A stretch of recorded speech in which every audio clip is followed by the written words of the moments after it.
So welcome to Chemistry 110 for the summer. I wanted to give you a little intro on how to get through and navigate the course so that as you're working through this, you'll have some direction. Of course, you can always contact me if you have other questions or you get stuck. That's what I'm here for. Feel free to email anytime.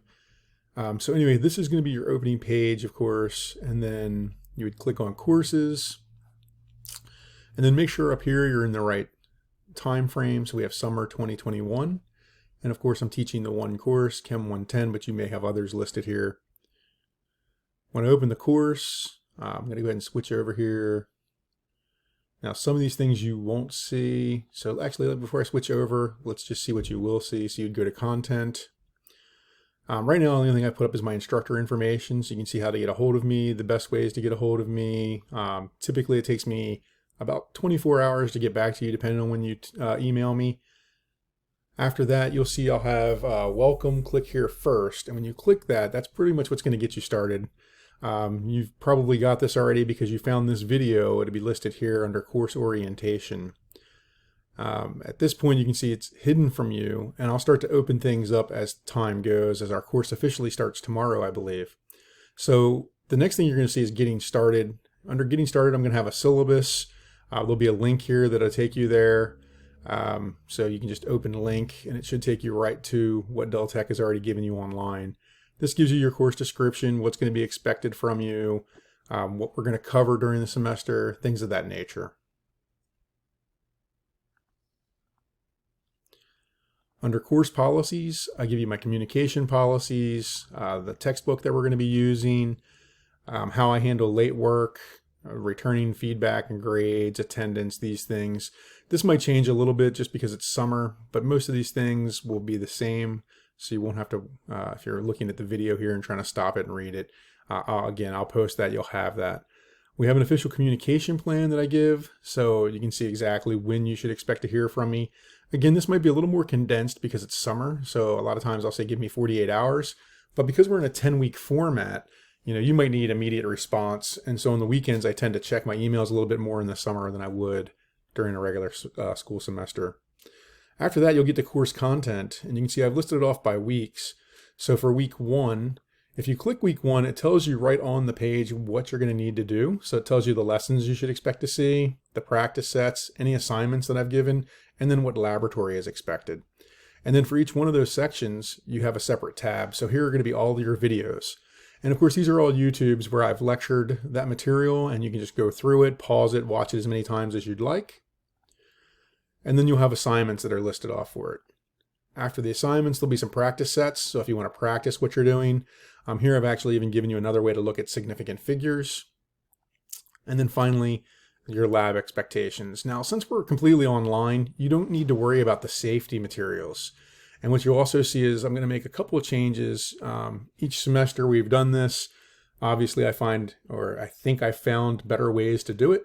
And so I'll implement those. So it will look a little different. For under laboratory here, you're going to actually see a quiz. And now it's just going to say laboratory. I don't know if on your side it'll show up as quiz or not, but it will be the last tab here. So first you'll have a lab itself, which is a PowerPoint. And a lot of times I get a lot of questions about how should you do this and how do I turn it in and things of that nature. If you are using an Apple product, and I'm not sure about a Windows product because obviously I'm not in my office anymore at this point. We only go in very sparingly. So I haven't had a chance to really play with how this is looking in a Windows format, and I'm an Apple guy.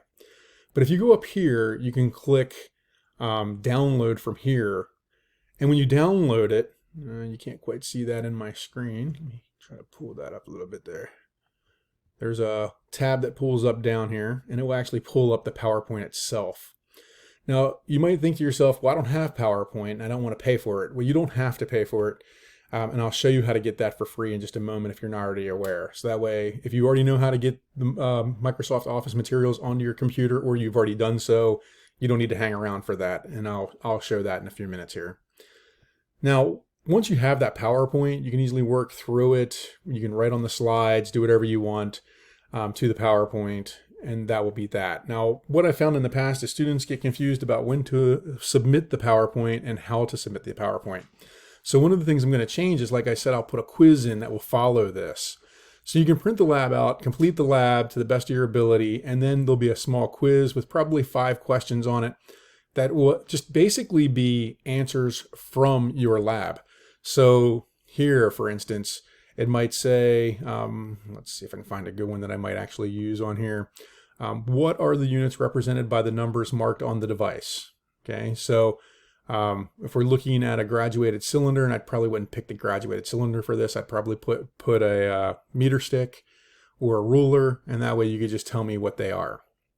And so to just give you a blank, you'll fill in the blank, and then I'll grade that rather than you worrying about having to submit this.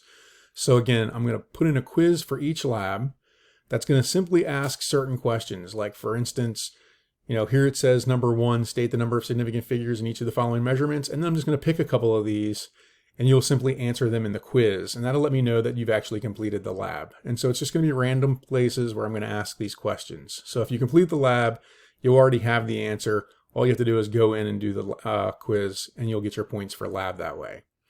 So again, that's going to be a little bit of a change. So once I get that completed, I might put up another video just so you can see what I mean by that. You can work your way through a practice one. All right. So again, the biggest thing here, the number 1 question I get is when are things due and how do I turn things in? If you click on the given week, that's where you'll have information right there. So in this folder, you will find 3 voiceovers. And of course, it'll be a little different because this is my spring setup. This isn't my summer setup. So it'll be a little bit more, it's a little more compact because you're doing 15 weeks worth of work, but you're doing it in 10 weeks. So this information will be a little different, but you can see here, you can read through it. And again, practice sets are for you to do. And then if you have questions, you can send me questions based on the practice sets. I don't collect them. I don't grade them. The only thing I grade are the assignments. So the assignments, you're typically going to see you have a discussion board or a practice quiz, or you'll have an actual quiz, or you'll have an exam. And then of course you'll have a laboratory. And now I just told you it's going to be set up like a quiz, but you're going to have multiple chances to answer it as well. So assessments that are assignments like quizzes and exams, you only get 1 chance to answer those. But for laboratory, I'm going to leave that open until its due date, which is usually the week after the lab is done. So again, I'm going to start marking that in here as well, so you have an actual date of when your laboratories will be due. All right, so that's how I'm going to set up the course. Hopefully, it'll make sense. You'll work your way through it.